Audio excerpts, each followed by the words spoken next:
ਨਾ ਉਹ ਕੰਮ ਤੇ ਗਈ ਮੈਂ ਵੀ ਗਈ ਤੇ ਨਹੀਂ ਨਾ ਉਠਾ ਲਿਆ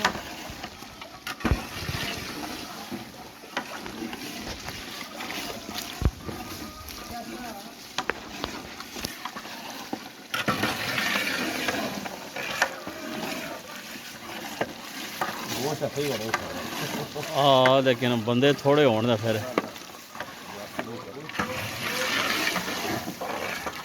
हूँ तो 10 किलो अगे 10 किलो लोग पकाने तो धराक निकलना सी 10 किलो गोश्त पकया हूँ 10 किलो पता ही नहीं लगना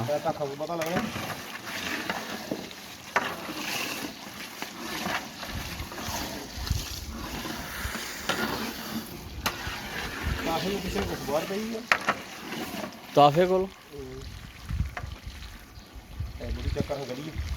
गली हो सी वो यार बहुत तत्ती याद है